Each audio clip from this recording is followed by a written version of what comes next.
cat on my head. Cats are being vocal back there. My cats are very inquisitive. They want to get into everything. It doesn't matter what we're doing, they're up there to see what's going on. Aren't you, kitty? All right, here we go. Oh, I hear you, kitty.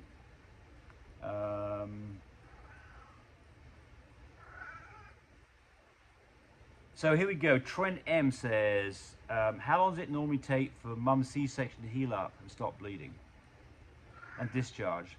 Ask the vet, but I'm asking other people.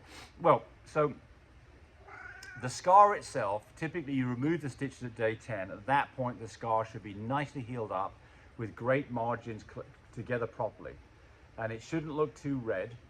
And so that's the norm. Now, pay attention to it. There's things that can go wrong. It can get infected. If it gets infected and you've got one area that's really red, clean it up nicely with some cloth and some warm water, and then put some Neosporin on it. So pay attention to the scar. If a scar opens up, that's a lot more concerning. If you just have a little bit of a scar that opens up, I'd put some super glue on it and close it back together again. But if there's a significant opening of the stitches, and you can specifically, if you can see inside, it's time to go to the vet, because you could get an internal infection, and then your dog can really get in trouble. So pay attention to that. So the scar itself, 10 days, it should be pretty much healed up, and it should be starting to look pretty good. It'll still won't be flat, but it'll be there. It'll be very visible, but it shouldn't be red and angry. As far as discharge is concerned, that can go on for the same length of time. It's not uncommon for me to see a dog that goes outside to pee and I see some stuff hanging down from his back end, but not profuse bleeding. The profuse bleeding, you will absolutely normally see that for the first 24 hours after a C-section. You can see quite a lot of blood on the bedding. And I mean, what's going on here is that uterus that's big with puppies in it collapses down pretty quickly disappears. And in fact, the doc will give a shot of oxytocin to help contract the uterus and help with milk letdown. But that contraction process helps squirt out any muck and debris that's in there that didn't get cleaned out at the end of the C-section. So it's quite normal to see a certain amount of muck coming out of mum. And that could go on for a few days. And certainly if I saw a bit of stringy stuff hanging down after a week, that wouldn't concern me. If I saw a lot of blood, it would concern me, because then you may have an internal bleed going on, and the dog may have to be opened up to find out what the cause of that is and stop the bleed. Never had that happen to me, but it could happen. And then the other thing is take the dog's temperature. You know, you could have an infection going on in the uterus, because remember, open surgery means that microbes could get in. And in that case, the dog needs antibiotics at the very least, and it's a vet visit. So a temperature over 102, absolutely go to the vet.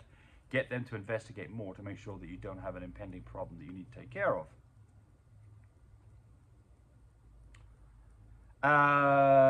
Snegovic, Snevachok. I want to buy a puppy from you. How can I text or call you? You can call Tammy, 580-799-1910, or text her. She'd love to talk to you about puppies. And I think she's got some right now. Well, I know she does. Exotics AKZ. Erotic exotics, excuse me.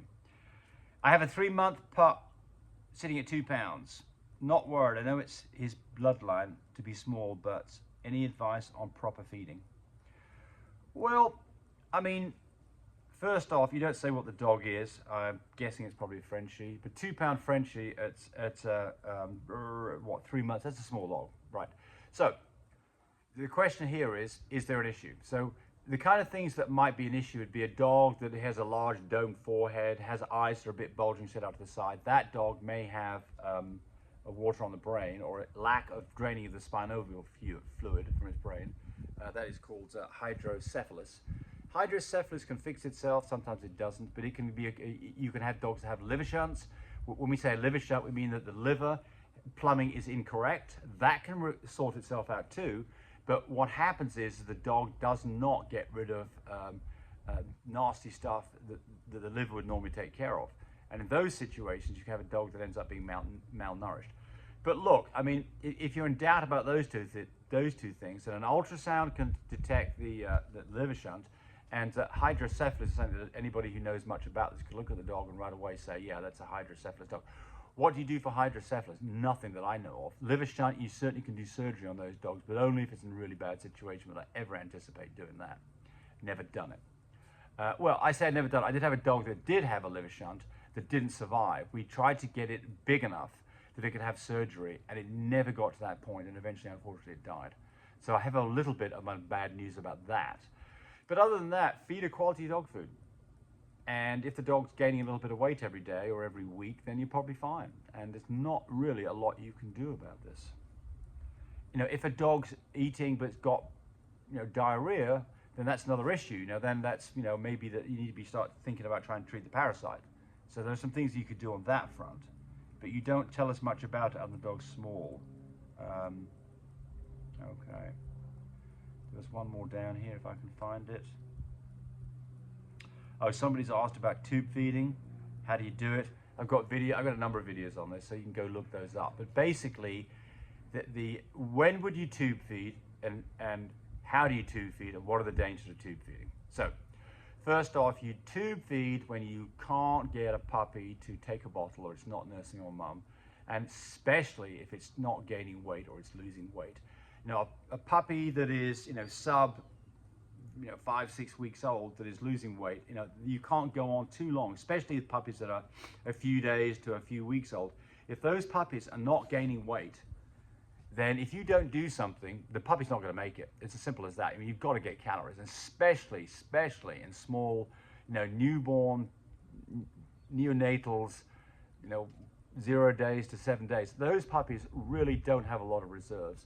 And in those situations, if you don't get calories in those puppies, they're not going to make it. What could be the cause of this? Sometimes you just get small puppies that just need some extra help, and those puppies are getting kind of rejected, getting pushed off the nipple by other puppies, and they get in trouble. Got to get on top of it quickly. So this is why we advise that you weigh your puppies, whether healthy or not, every day, especially for the first 10 days, to make sure that these puppies are gaining ½ an ounce a day. That's the first thing. The second thing would be is if you can't get them to take a bottle, then it's tube feeding time. And it's really very, very simple. People get very worried that they're going to hurt their puppy tube feeding. I'm sure somebody succeeded in getting it into a lung and doing a puppy in. I've never heard of it. I've given a lot of advice on tube feeding. I've done it a ton of times myself. Never, ever, ever have I had a problem. But the secret to it is this. And go look at the video for more clarification on this, but it's really pretty simple. It's the lung here is closer to the mouth than the stomach down here.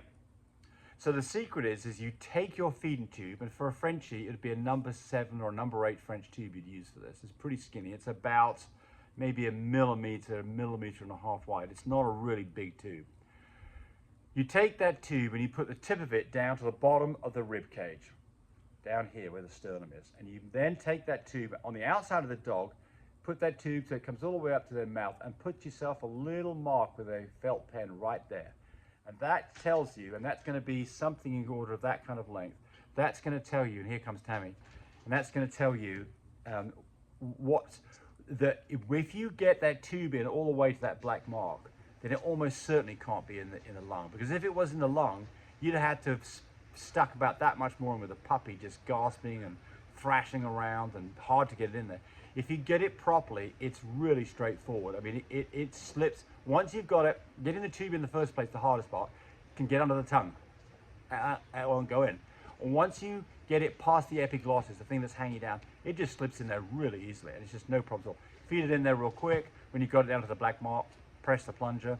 You're going to give about 1 mil for every ounce of body weight. So a 5-ounce puppy, we get 5 mils every 3 hours. That's it. And the great thing about tube feeding is you know exactly what the puppy got. You know that it was delivered correctly, and it's extremely quick to do. So if you have a mum, for instance, that has failed milk, it can be a real chore to feed these puppies. You've got to get up, every 3 hours at night to do this. So what we do in those situations, we have our incubator by the bed. The puppies and the milk bottle is in the incubator. We can literally tube feed 5 puppies in 5 minutes and not disturb our sleep too much and go back to bed. So in those situations, I'd get up, I'd go to bed at 12, give the last feeding at that point, wake up around 3:30, which is a little bit longer than what you normally go, and feed those puppies, then get up again at 7 when I'd normally get up, and it hasn't disturbed our sleep that much. Right, Tammy? Yes. Yes, Tammy's up here. She's not on camera yet. Do you want to be on camera, Tammy, this? No. Just on the edge there. Jammies. You and your jammies. Oh, you look cute. All right. Just put your head in there and say hi. Hey. Give me a cat real quick. No, we'll say goodbye to everybody. Come here, kitty. Meow. She's just meowing Come around. here. There's a couple Here. of cats around. This Come is on. Puskins. Come on, Puskins. Precious is. Oh, big old fat cat. Puskins. Yes. That was my big old fat cat, aren't you? She's Yeah. a good cat. Oh, she gets Remember supported. on Catfish, that video you did catfishing? Yes. All right. That was the cats So, that were in hey, there. those of you who don't want to see a cat, get off now because that's the end of this video. We're not doing any more stuff. We're just going to be like, We're animal lovers. Yeah, We we're love them all. Yeah, we are. Oh! Oops! You may not love her. Oh dear. Yeah. Where's the other cat? I don't know where she is. Yeah, there's a couple of cats around here. Yeah. Yeah. So, anyway, be nice to your animals. Yes. Have a great weekend. And it's not Memorial Weekend, so you've got to go back to work Monday. Be prepared for it. Hey, I still Oh. have a couple of my little fluffy carrier Frenchie babies. You got a boy and a then girl? We've got 2 adult studs that we're selling too. Yes. So we'll just talk about that for a second here at the end. Yeah. So those of you who like to say there's no more advice going here, now we're in our selling mode. So we've got 2 studs. We have Napoleon, who's a Sir Humpalot boy. He's a full platinum. Humpalot is a Rolex, so Rolex is his granddaddy. Yes. And somebody else too, I think. Oh, I can't remember. Yeah, I can't remember. Yeah. Anyway, there's Napoleon, and you talk to, and then there's He's another. a platinum. It's a full platinum. Then there's another. ATA, right? Why are we getting rid of him? Because we've got more platinums than we We need. got more DNA Yep. on other stuff. Yep, Yeah. yep. But he's got really good DNA. And it's He's got. proven. Oh, absolutely. Yeah, he's Yeah. had quite a few litters. And Yeah. then we've got Johnny Cash, our We've got full Johnny- visual fluffy black AA, carries blue, carries cocoa, full visual fluffy. And when I say full visual fluffy, this dog has like a triple coat. Oh, he's got a hell of a coat. He's beautiful. Yeah, His he's a- face and his eyes. So are he's a gorgeous. proven stud too. Yes. And Cody was trying to find a place for that guy as well. And Yeah. and the reason for that is we've got more. We've full- got better DNA now. We've got some more powerful And you DNA. just move them on. But that dog stud fee on that dog was $6,000, so he's generated some $6,000 stud fees. And I mean, Cody does not want a ton of money for this dog. Yeah. The only downside to him is a bit bigger, and that's Well, bigger than what we like. Yeah, bigger than because what we like. You know us, we're Yeah. small. But he had a litter of puppies for and Stephanie he has Wade. small babies. Made some small babies, gorgeous Yes, little babies. very, So very there's nothing wrong with what he's Nice producing. heads. Yep. Yeah, but the 2 little babies that I have is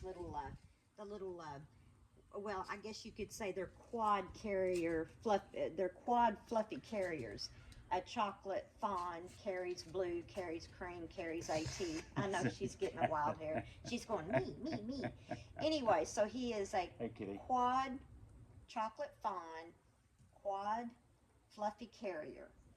He carries blue, carries cream, carries AT fluffy carrier, and he's just awesome. Then what he can produce is chocolate and tans, blue and tans, lilac and tans, platinums, full fluffies, fluffy carriers, and he carries the AT to make all those. And no tan brindle. points. No brindle, yes, for All sure. these dogs we talked about, Right, no right, brindle. right. We don't have any And brindle so in the our little girl, she is what we call a champagne fluffy carrier quad. So she's little CO, little CO, little E, little E. Yeah, She's a 2 copies of chocolate, 2 copies of cream, 1 copy of blue, and AT, 2 copies of tans. So she is a cute little baby girl. So y'all give me a holler.